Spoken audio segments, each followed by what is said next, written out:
All right, friends, today's story. Yes, are ready? So here's the story. Every day on Lag BaOmer,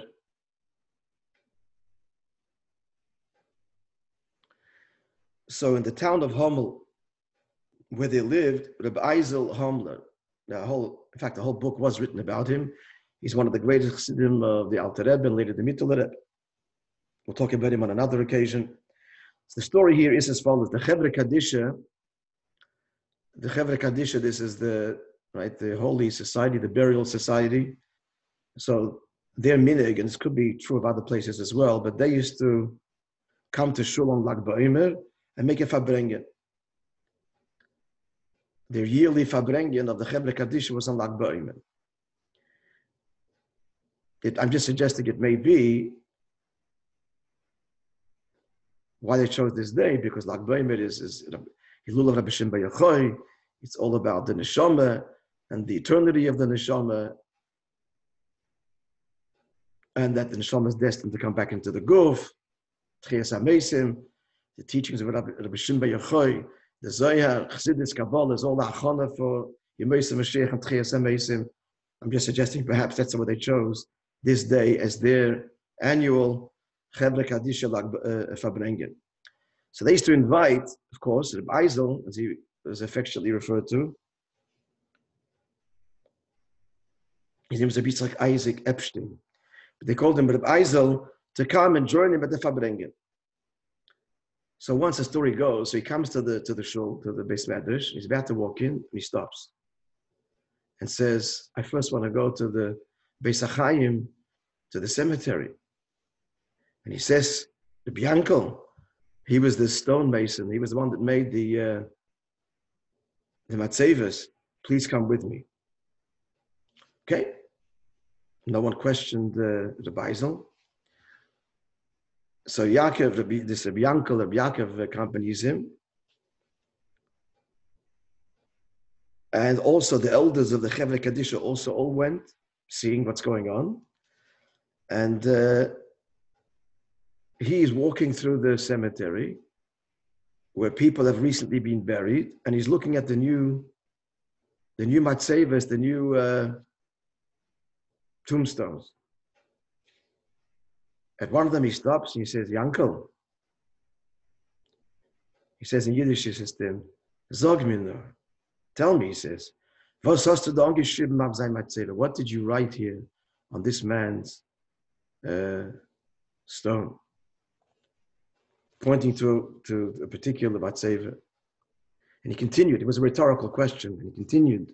In Yiddish he says, Memeintach was du hast geschrieben is emes.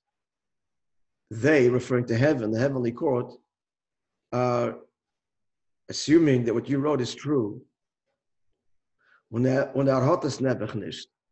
poor fellow that passed away, didn't embody the virtues that you're describing here. Geishen, go right now, bring a hack, bring a chisel, and hack arab, das was du hast angeschrieben. And please chisel away there's a word these words at the epitaph. Huh? The epitaph. Right. Because he says in the world of truth, they're demanding that the soul is in great distress, because in the Eilam Emes they're demanding, where is this? You weren't this. So Yankel ran back to Yaakov, and he did as Rabbi Eisel told him. He went back to the Beis Medrash, and he sat down to Rabbi Eisel and he said, no, now we'll take a bisl mashke. You did a favor to a neshama, so now we can fabreng. End of story. The story has, like all stories are multi-layers, but one of them is they have to be very careful about not only what we would engrave, but that's why by Chabad Chassidim we do not say eulogies. It's one of the reasons. We don't say eulogy at a funeral because people tend to exaggerate, and it's not doing any favor to the one that is passed on. And so what we do is everybody says Tillim, everybody gives tzedakah, And that's certainly the schus for the neshama. Not to say we don't talk about the person. Later, the Shiva and the Shloshim, we tell, and we should tell stories, but at the moment of the burial, and neshama is going up Lamaila, and many people come, and there's this tendency you want to extol, give a good eulogy, and there's also a mitzvah, mind you.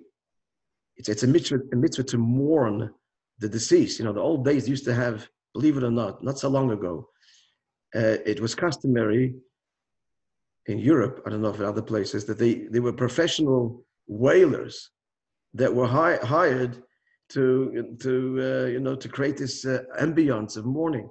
So part of that would be to oivei the wonderful person, kind of as part of the mitzvah to mourn and to wail. So it's at the burial, at the funeral, that's when there be the tendency more than other times to exaggerate, and that is actually a great disservice to the deceased. Not to tell you come to funerals and they talk and you wonder, am I at the right funeral? And, was this the person that I knew? So anyway, we have to be careful. We have to be careful about such things. The emphasis not only when it comes to dealing with the deceased and their honor and so on, but in general, words are powerful. Words are recorded in heaven, and we're held accountable. We are held accountable, not just the ones about whom we talk, but we're held accountable as well. The power of words, the power of certainly the engraved word on the tombstone.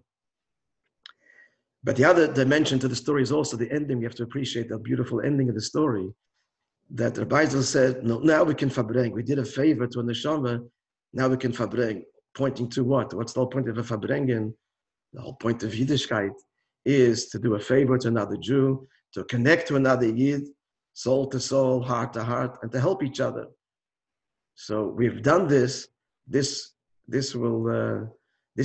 this foundation, we can begin El Fabrengen on this soulful day of Lag BaOmer, which is all about Achdus as well. And we'll talk about that a little bit more, Be'ez Hashem, tomorrow on Lag BaOmer.